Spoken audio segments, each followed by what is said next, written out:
Je to jedna z výborných možností, ako sa dostať aj do inej krajiny a vidieť inú úroveň a spoznať nových ľudí. Pre mňa bolo skôr smerodatné trošku viac času stráviť v knižnici a získať nejakú literatúru na moju prácu.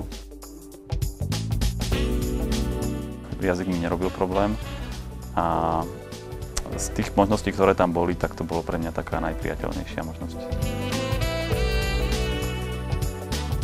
Bolo mi umožnené v podstate študovať skoro všetko, čo som chcel, alebo čo sa v rámci programu dalo.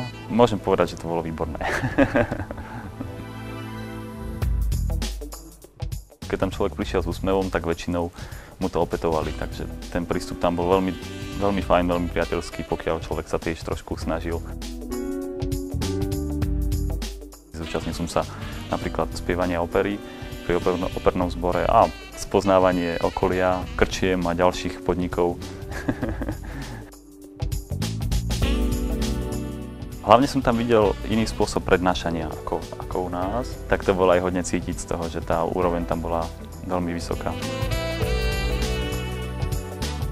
Ak by tu bola tá možnosť, čo už nie je, tak by som určite šiel kdekoľvek.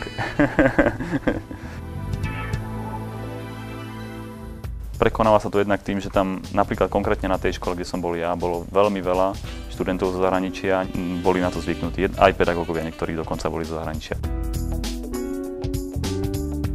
Určite je dobré pozrieť si stránku školy vždycky poriadne, preštudovať si ju a potom zistiť, že kde bude človek bývať. Hlavne sa nebať komunikovať s ľuďmi a ísť za tým, za kým človek chce. Je to zbytočné báť sa, lebo tam má človek pol roka alebo 5 mesiacov na to, takže keď to nespraví hneď, tak to nestihne vôbec.